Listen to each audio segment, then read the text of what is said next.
Alright, Victor with LakelandCarKeys.com. I'm currently sitting in my daughter's 2002 Honda CRV, and we are going to program some new keys in using the Otofix D1 Lite.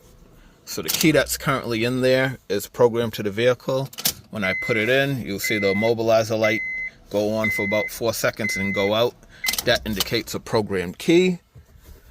This key I had unprogrammed when I was doing some programming, so when I put it in, you'll see the green immobilizer light will be flashing. That indicates an unprogrammed key.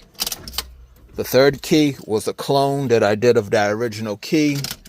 You can see the immobilizer light goes out, but it does start up the vehicle and stay running. But what we're going to do is we're going to do all keys lost, and I'm going to add just these two back in, and we're going to test this one to see if it's a clone, will it start the vehicle even though it's been erased from the vehicle. So that's an unknown right now. If it doesn't start, I can either reset the chip in here and program it like I programmed these two, or I could just clone one of these back to that. Alright, so I'm going to put this key in, turn it on, and we're going to go into diagnostics. And actually, let me escape out of here because I was already in some of the menus. I just want to show you from the front. Alright, so I have the dongle plugged in down there. We're connected with Bluetooth, and we're going to go ahead and select Honda. Now this is a 2002. I don't think it's going to auto-VIN, so let me just go ahead and try to manually enter it. We're going to go ahead and hit USA.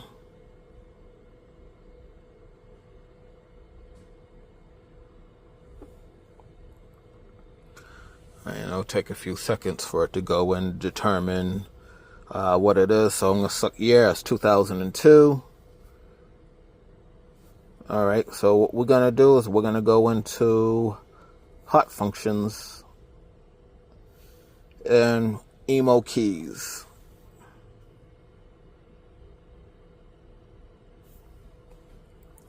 So the reason why I'm using this is because on one of my TikTok videos last night, someone told me Otofix can no longer program Honda keys. I haven't updated this one, so I want to go ahead and see if it will do it. It asks, does this vehicle have keyless access remote, one push start system? I'm going to say no, because it's a regular turn transponder chip key. Alright, it tells us it's the third immobilizer system, and we're going to go into immobilizer functions. Let's go into immobilizer setup.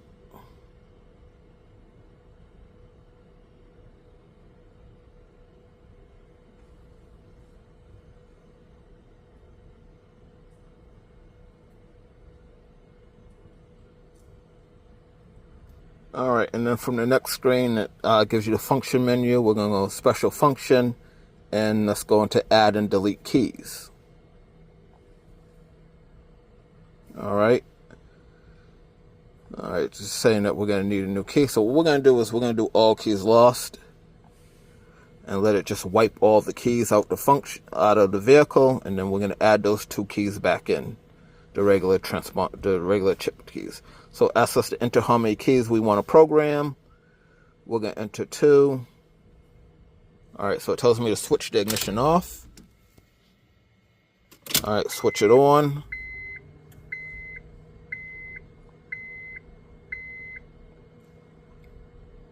Now, when I generally do key programming, I use my Auto Pro pad. It's a lot faster than Auto. So it tells us to turn the switch ignition off.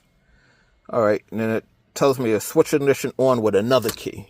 So I'm going to go ahead and switch to keys and switch it on. Alright, tells me to switch it off. Alright, switch it on within 14 seconds without changing the key. Alright, switch it off. Alright, go ahead and switch it on. And our immobilizer light went out.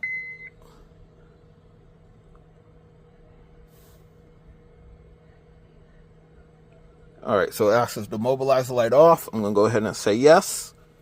All right, has a switch the ignition off. All right, switch it back on. All right, so it says key registration is complete. Turn the ignition off. All right, and then check to see if all will start the engine. So right now, I'm gonna put this key in, turn it to the on position, and our mobilizer light comes on and goes out like it's supposed to. And this key, start the vehicle. I have a little bit of weak battery here, so I'm gonna just let it run for a second. But I'm gonna go ahead and switch keys to that other key that we had, and switch it, and the mobilizer light goes out like it should, and that one will start up and stay running. So both of our transponder chip keys are now programmed to the vehicle. Now, I'm not sure if this key that I had previously cloned to one of those keys is still going to be programmed that we did the all keys lost. So let's give it a try.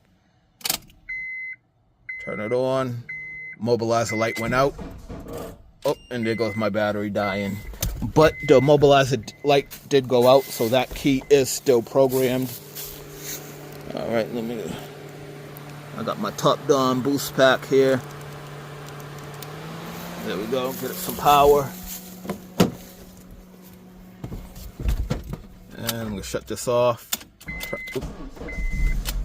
And shut it on, and you see the immobilizer light went out. Now, when we just did all keys lost, I did not have to reprogram this because it was already a clone of one of these two keys. All right, so that's gonna show you that the at least my Otofix D1 Lite will still program keys on Hondas. So I don't know if I do the updates, it might take that feature away. I don't plan on updating anytime soon. I really don't use this all too often, but I just want to show you guys that it does still work.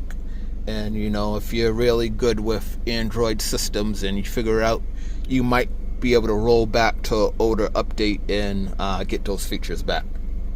Alright, so now we're going to go ahead and focus on programming the keyless entry remote, which we don't need a programmer for because it's an onboard procedure, but I just want to show you the Otofix D1 Lite portion. Alright, so now we have to move on to the keyless entry. We have to add keyless entry. This vehicle did not come with it. So what we want to do is we want to remove this center cubby, and we're going to drop it down. Now on the older CRVs, it's just one single Phillips screw back there. You take it out, and then you gotta kind of pry the edges and pop it out. It will be tough, the first time coming out, but it will come out.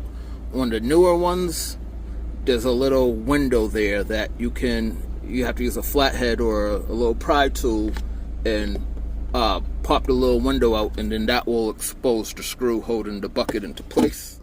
But once you get that out, the clip is back there. You just add the box in and program the remotes. Alright, so let me get this out and get the box in. So once you got the pocket and everything out, you're going to look back in here and you're going to see this little green clip that is taped to the rest of the harness. That's the connector we need to plug our box in. So I'm going to go ahead and cut that tape and pull the harness up and connect the box so that we can go ahead and program the remotes. Alright, so once fully installed, there's a little clip back there that you can just clip it up into and it stays in place. And then you can go ahead and reinstall your little cubby pocket there. That should just snap into place. And then reinstall that one Phillips head screw. Close the door and you're done. As far as the programming procedure, it's an onboard procedure. Just like all the other Hondas, you're going to turn the key on, press one button one time, turn it off. Turn it on, press one button, turn it off.